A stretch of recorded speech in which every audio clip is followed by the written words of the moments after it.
आपकी आवाज कट रही है दीपू भाई, नेटवर्क सही नहीं लग रहा, हमें लग रहा है।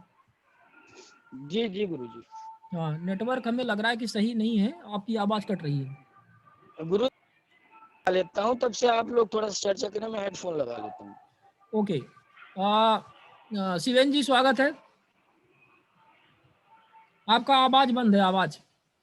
अच्छा, हाँ, सादर प्रणाम। यहाँ पे हमारे बीच में धीरेन्द्र, लाइट तो आ गई। हाँ, धीरेन्द्र पांडे हमारे बीच में। कल आपका एक बहुत महत्वपूर्ण फैसला आया, थोड़ा उस पर प्रकाश डालिए, सबको अवगत कराइए। जी राम आप सभी को। दरअसल में हमने आज जानकारी मांगी हुई थी ग्राम पंचायत से, पर ग्राम पंचायत में रोजगार सहायक जिनको दिया गया था प्रभार, उनके द्वारा जो है तो जवाब नहीं दिया गया। और जवाब जो भी दिया गया तो ये कहा गया कि सरपंच सचिव जो है तो क्रियाशील नहीं है, मतलब कार्य में नहीं कर रहे हैं, पंचायत में है नहीं, जिस कारण से सभी अभिलेख उनके पास रखे हुए हैं। ये उनने जवाब दिया। तो हमने जनपद में अपील लगाई थी, तो वहां से भी पत्राचार के अलावा कुछ भी कार्यवाही नहीं की गई। तब हमने आयोग में द्वितीय अपील लगाई, तो वहां से कल जो है तो कार्यवाही में 25,000 रुपए की नोटिस जो है तो कारण बताओ जारी किया गया है रोजगार सहायक को, और लोक सूचना अधिकारी को जानकारी उपलब्ध करवाने के लिए कहा गया है 1 हफ्ते के अंदर में उन पर भी कार्यवाही होगी। और 23 तारीख की सुनवाई जो है तो नियत की गई है, में सुनवाई भी की जाएगी। आपने रिकॉर्ड दिया कि नहीं दिया, और आगे की जो भी प्रक्रियाएं होंगी।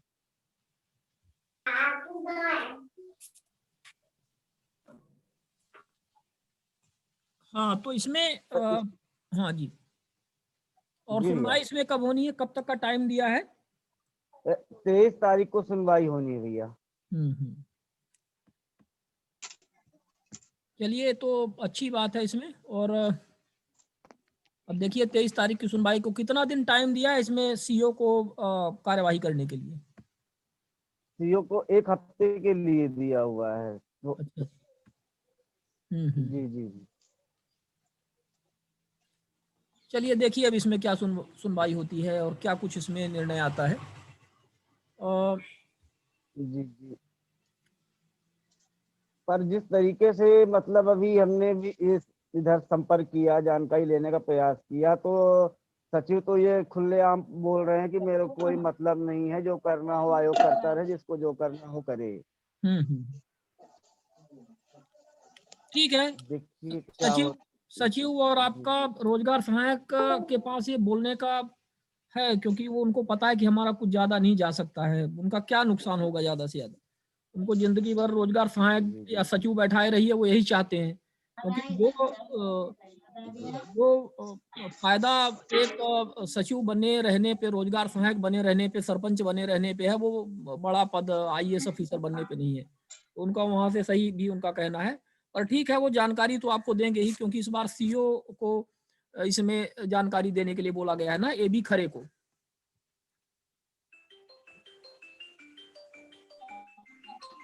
हो गई है शिवानंद जी।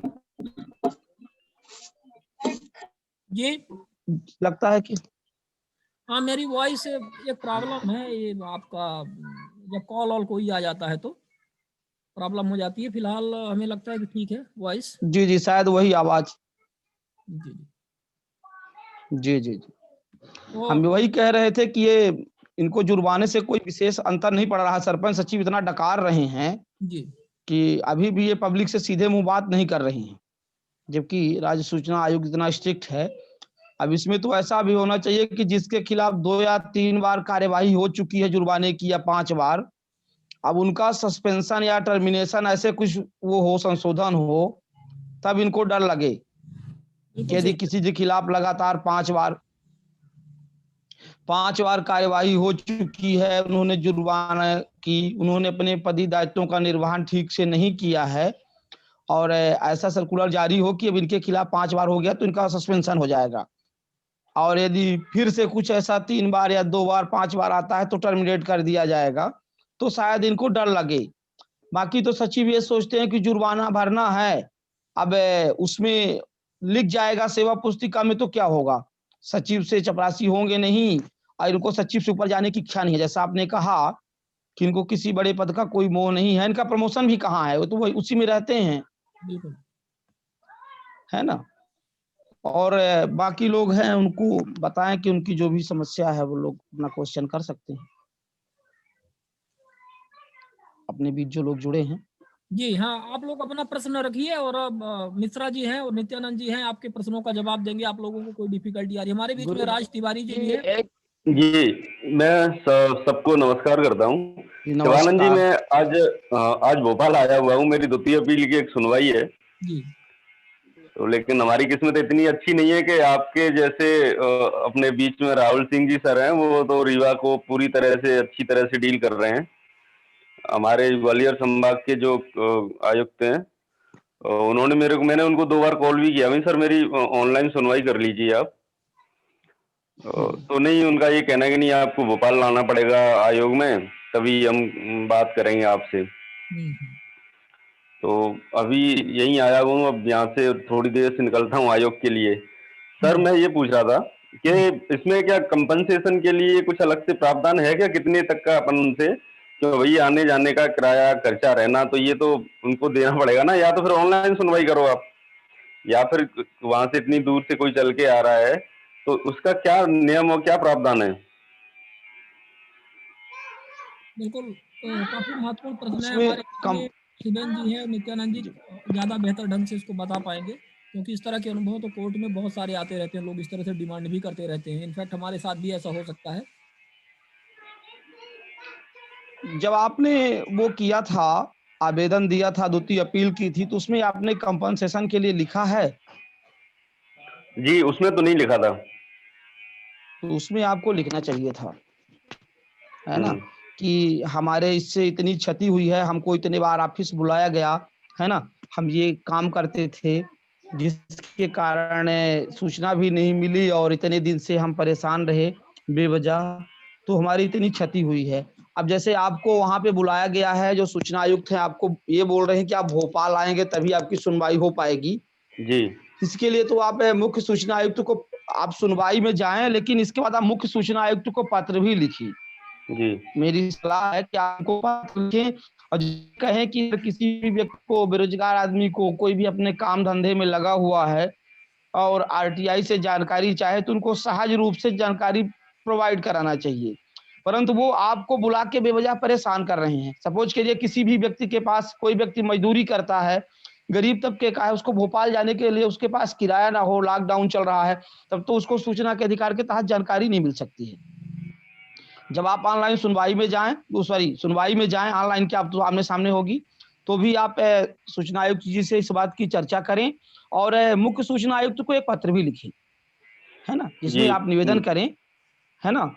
और बिल्कुल आप कंपनसेशन की मांग कर सकते हैं, क्योंकि आपका नुकसान हुआ है, आप वहां गए हैं, आने जाने का किराया है, ठीक।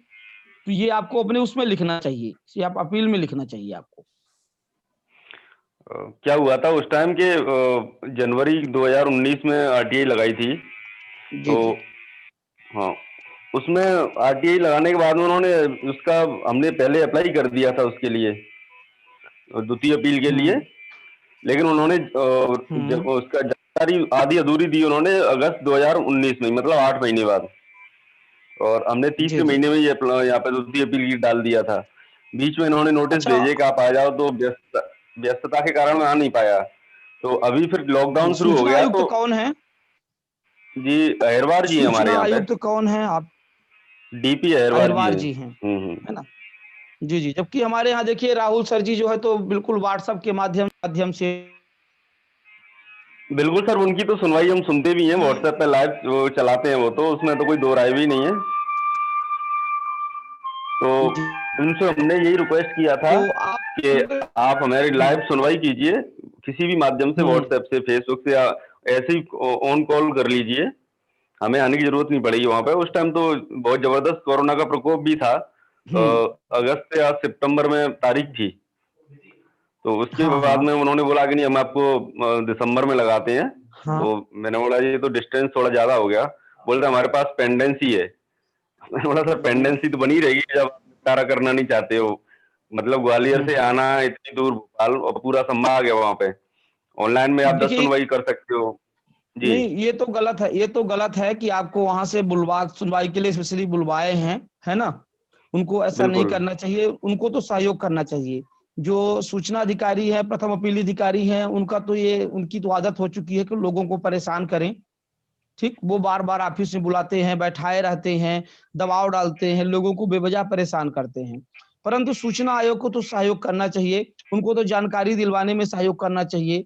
आप एक मुख्य सूचना आयुक्त को पत्र जरूर लिखें। आप गए हैं, बिल्कुल, मैं आज ही पत्र उनको है रिसीव ना। करवा के आऊंगा। हाँ, उनको रिसीव करवा के आइए कि हमको जानकारी नहीं दी गई, आधी अधूरी दी गई, और इस समय कोरोना काल में हमको वहां से बुलवाया गया। और वो जो पत्र लिखे उसमें भी आप कंपनसेशन की मांग करें। पत्र जो लिखें, है ना, तो उसमें भी आप ये मांग तो करें ही, क्योंकि ये गलत है कि आपको वहां से बुलवाया जाए। हर व्यक्ति भोपाल जाने के लिए किसी के पास सुविधा नहीं है, या कि वो अपना काम छोड़ के नहीं जा सकता, तो उनकी सूचना देने की मंशा ही नहीं है। सीधी सी बात तो ये है कि यदि वो हर व्यक्ति को ऐसा बोलेंगे कि जिन्होंने द्वितीय अपील किया है वो भोपाल आए, तो यानी 80% लोग जा नहीं पाएंगे। ठीक, तो बिल्कुल। इसके लिए सूचना भी इस तरह की थी सर, मैं बताऊं थोड़ी सी जानकारी के लिए। एक हाँ एक बताएं। हॉस्पिटल्स में जो कर्मचारियों के लिए गर्म स्वेटर बांटे जाते हैं सर्दियों के लिए, तो हम्म उनका टेंडर हुआ उनका 2017 के आसपास। हम्म तो हमने जब स्वेटर बटने के लिए आए तो बहुत घटिया क्वालिटी के थे, 100 रुपए वाले जो अपन मार्केट में मिल जाते हैं रोड के सहारे हम्म से, जबकि उसकी एक्चुअल में जो कॉस्ट आती है गवर्नमेंट की तरफ से वो 1000 रुपए 1200 रुपए के आसपास आती है। हम्म अब क्या हुआ, हमने इनसे पूछे भाई कि आपकी जो किस रेट पे मिले हैं और उसका पूरा बिल और वो दें हमें कॉपी। बिल्कुल, तो वो तो हम्म जी बिल कॉपी नहीं दी इन्होंने। अब ये हम्म जनवरी में लगाया उन्होंने, जनवरी में बांटा था। अब उन्होंने हम्म वो अगस्त में वो कैंसिल किया टेंडर और अगस्त में ही जानकारी दी। तो हमने बोला अब जो टेंडर किया था उसकी प्रति दे हमें, और जो कितने रुपए का आपकी तरफ से बिलिंग हुई है वो दे। तो ये सब जानकारी नहीं देते हुए उन्होंने ये बोल दिया कि नहीं हमने तो ये कैंसिल कर दिया है। तो मैंने बोला सर मैंने तो कैंसिल का मांगा ही नहीं आपसे, उन्होंने बुलाया भी था मेरे को, 2 बार बुलाया उन्होंने लोक सूचना अधिकारी ने। हम्म मैंने बोला सर मैंने आपको ये जानकारी तो मांगी, कैंसिल हुआ है कि नहीं हुआ है, मेरे को तो ये दीजिए कि आपके द्वारा जो टेंडर किया गया है उसकी कॉपी दीजिए, आप कब किया गया है और कितनी की बिलिंग हुई है। मेन बिलिंग का है कि कितने स्वेटर आए और कितना बिलिंग किया आपने, तो वो ना नहीं, देते हुए। उसमें तो गवर्नमेंट के क्रय का नियम है कि आप कम से कम 3 दुकान से टेंडर वो लेंगे, कोटेशन लेंगे, है ना, और उसके बाद जो आपको सबसे सस्ता देगा उसके यहाँ से लेंगे। लेकिन ये लोग करते क्या है कि ये मार्केट में अपने ही दुकानदार सेट किए रहते हैं, जो कि पहले से ही 1000 रुपए बढ़ा के देते हैं इनको। यदि 500 की स्वेटर है तो 1000 में कोई भी सामग्री है, तो आप इसकी जानकारी मांग सकते हैं। उन्होंने वो तो उस टेंडर में तो बांट दिया है, स्वेटर सबको बट गई थी पहले। बट गई, फिर क्या किया उन्होंने, वो वापस ले लिए सबसे स्वेटर, जब जब मैंने आरटीआई लगाई उसके बाद में। हाँ, स्वेटर वापस ले तो लिए। एक महीने बाद ले लिए। पर जब मैंने जानकारी मांगी तो जानकारी देने की बजाय उन्होंने बोल दिया कि नहीं हमने तो स्वेटर वापस ले लिया और ये टेंडर ही कैंसिल कर दिया, और उन्होंने एक हाँ लेटर ठीक दे है। दिया मेरे को अगस्त के महीने का कि नहीं हाँ हमने तो अभी कैंसिल कर दिया ये। वो उन्होंने तो दे के लिया ना, तो उनको जानकारी देना अनिवार्य है भाई। जिससे वो लिए होंगे उसको तो पैसा दिए होंगे, वो कितने में खरीदारी बिल्कुल किए, है ना, तो उस प्रक्रिया का वो दे दें। ठीक है, आप आज की सुनवाई में सम्मिलित हो, ठीक, और अच्छा, जाके इस तरह जी जी बताएं नित्यानंद जी। आपकी आवाज, आप शायद म्यूट हैं, वो अनम्यूट करिए अपना। शिवानंद जी, मेरी आवाज जा रही है? हाँ, आपकी आवाज आ रही है मिश्रा जी। हेलो, नित्यानंद जी को अनम्यूट करिए, वो शायद म्यूट है उनका, और वो बोल रहे हैं, है ना। नहीं, वो अनम्यूट, नित्यानंद जी को आवाज आ रही होगी, वो अपना अनम्यूट कर लें। नहीं, उनकी आवाज नहीं आ रही हम लोगों तक। हाँ, हाँ, शायद अब वो क्लियर हो गया है। क्लियर हो गया? नहीं, आप आवाज आ तो नहीं रही उनकी। नित्यानंद जी, आप तो 360 अपना घुमा रहे हैं, कभी तो उल्टा हो जा रहे हैं आप। द्विवेदी जी, होता क्या है यार, किसी समय सुबह लोग क्लाइंट भी फोन करते हैं, बीच बीच में फोन आ जाते हैं। मैं अच्छा अच्छा, अभी सुन इसीलिए। रहा था, हाँ, मैंने पूरा सुन नहीं पाया, लेकिन फिर भी मैं कहना चाहूंगा कि कुछ मामले ऐसे होते हैं कि जिसपे बड़े सीधे होते हैं। अपील तो आप हमने कर दी, जानकारी उन्होंने नहीं दी, लेकिन उस पे जाने की जरूरत नहीं होती। हाँ वही ऐसे चीज। मामलों पे हम अपने अपील मेमो के साथ एक लेटर लिख दें कि मान्यवर मेरे तथ्यों और अपील में जो आधार मैंने लिए हैं उनके आधार पर बिना मेरी उपस्थिति के, बिना सुनवाई का अवसर दिए, मेरे तथ्यों और आधारों के आधार पे आप हमारी अपील डिसाइड करने का कष्ट करें। ऐसा एक अगर हम हाँ, गुण पत्र दोष के आधार पर। जी गुण दोष के आधार पर अपनी जी जी। अपील के साथ हाँ संलग्न कर दें, तो ऐसे मामले जी जिसमें जी कोई जी टेक्निकल इशू नहीं है, जो कॉम्प्लिकेटेड नहीं है, जिसमें सीधे-सीधे जी जी। डिनायल है, जानकारी जैसे आपका मामला जो था, उसमें सीधे-सीधे हाँ। डिनायल है, घटना हुई है, जानकारी देनी पड़ेगी उनको। तो इस तरह के मामलों में फिर जाने से आदमी बच सकता है। बात जैसे यद्यपि मैंने पूरी बातें नहीं सुनी है, बीच में फ़ोन आ गए थे, लेकिन अब सुनवाई के लिए व्यक्तिगत उपस्थिति का जो नोटिस होता है, अब उन्होंने भोपाल बुलाया है, तो देखिए है क्या कि रूल्स में प्रिस्क्राइब्ड है कि सुनवाई के लिए आपको वहां उपस्थित होना पड़ेगा। तो ये जो फोन या व्हाट्सएप कॉलिंग है या वीडियो कॉलिंग है, ये अभी तक रूल्स में नहीं आया है। बहुत सारे जो आयुक्त हैं, वो इससे फेमिलियर नहीं है। वो इतना भी पुराने लोग हैं, वो इतना ज्यादा इससे अवगत नहीं है, इसलिए भी इस तरह की समस्याएं हो रही हैं। कई जगह डिस्ट्रिक्ट कोर्टों में भी इसी तरह की समस्याएं हैं। कई हाई कोर्ट जजेस भी इतना फेमिलियर नहीं है कि वो ऑनलाइन प्रोसीडिंग्स को बहुत ज्यादा अच्छे ढंग से संचालित कर सके। पर अब चूंकि इन स्तर पे कर्मचारियों की अच्छी संख्या है, कंप्यूटर ऑपरेटर्स हैं और कंप्यूटर एक्सपर्ट हैं, तो वो सारी चीजों को मैनेज कर लेते हैं। लेकिन चूंकि सूचना आयोग के पास जो इंफ्रास्ट्रक्चर है, वो पर्याप्त मात्रा में नहीं है। एक जज के पास मुश्किल से 1 या 2 स्टेनो है, 1, 2, 3 कर्मचारी हैं, और इतना बड़ा भार 2-2 हजार, 1.5 हजार अपीलों की पेंडेंसी हर आयुक्त के पास है। तो कहीं न कहीं वहां पे भी कुछ व्यवस्थाएं होती हैं, उसको भी हम सबको समझना पड़ेगा। बिल्कुल नित्यानंद जी, मैंने खुद सूचना आयुक्त जी को फोन किया था, डीपी अहरवार साहब को, उनके मोबाइल पे। तो उनका मैंने रिक्वेस्ट भी किया था, सर मैंने बोला अभी कोरोना चल रहा है, और उस टाइम तो कन्वेंस भी नहीं था, ट्रेन चल नहीं रही थी, बस नहीं चल रही थी, और ग्वालियर से भोपाल लगभग 400 किलोमीटर के लगभग है। मैं बोला सर आप ऑनलाइन करवा सकते हो या मेरा स्टेटमेंट लिख सकते हो, आप चाहो मैं जानकारी आपको मेल कर सकता हूँ, व्हाट्सएप पे भेज सकता हूँ, जो मेरे को उन्होंने आधी अधूरी जो जानकारी दी है वो।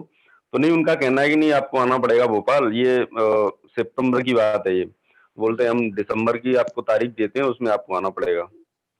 ठीक है तिवारी जी। अब देखिए ऐसा है कि हर जगह राहुल सिंह जी नहीं होंगे, लेकिन राहुल सिंह बिल्कुल जी के सर। आ जाने का अंतर कितना है। मैं 2008-9 से देख रहा हूँ सूचना आयोग की कार्यप्रणाली को। अभी आप तो 2 महीने की डेट पे थोड़ा सा आपको आश्चर्य लग रहा है कि 2 महीने 3 महीने।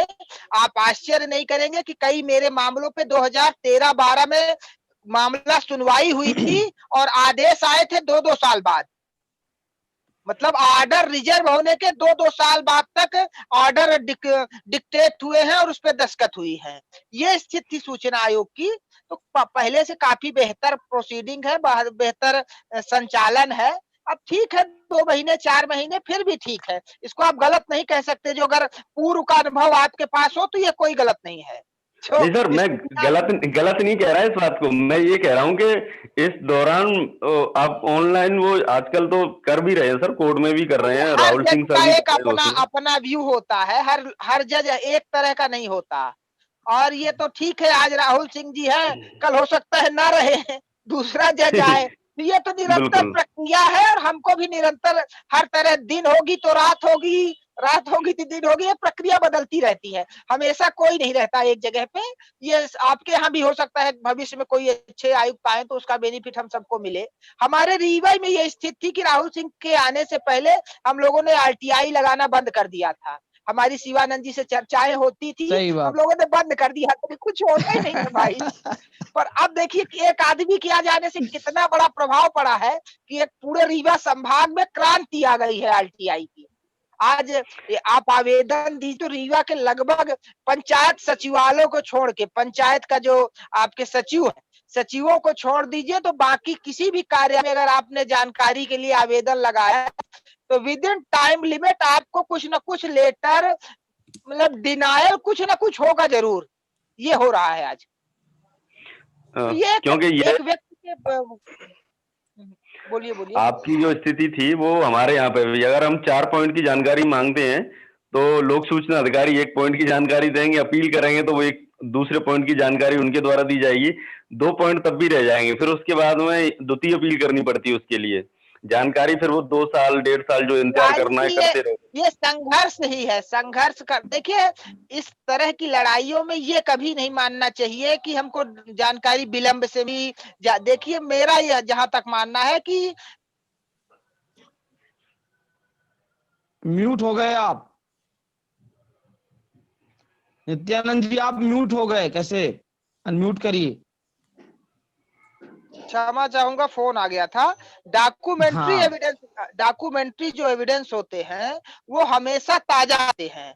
रिकॉर्ड आपको आज मिले या 2 साल बाद, डॉक्यूमेंट्री एविडेंस कभी बूढ़े नहीं होते। हम लोगों ने 2012 के रिकॉर्ड के आधार पे अभी मुकदमे रजिस्टर्ड कराए हैं। तो इसलिए अगर आप लगे रहेंगे, आज नहीं तो कल जानकारी मिलेगी और कल भी उस मामले पे मामला रजिस्टर्ड हो सकता है और कार्रवाई हो सकती है। बस हम लोगों को धैर्य रखना है और एक अपना संघर्ष जारी रखना है बस। बिल्कुल नित्यानंद जी, हम सिर्फ इसी संघर्ष के ऊपर टिके हुए हैं क्योंकि भारत तब से आशावादी रहा है और आज तक आशावादी ही है, तो हम भी इसी आशा में ही है। रहना चाहिए। बिल्कुल। इसके लिए पत्र जरूर आप लिखें कि ऑनलाइन सुनवाई हो, जिसे है ना बिल्कुल, हम में मुख्य सहजता हो। सूचना आयुक्त को आज ही एक लेटर जाके और रिसीविंग लेके आते हैं उनकी, इस पे प्रयास हाँ हाँ, ये आप निवेदन तो कर सकते हैं, है ना, इसके लिए बिल्कुल प्रयास कर बिल्कुल सकते हैं जी। जी।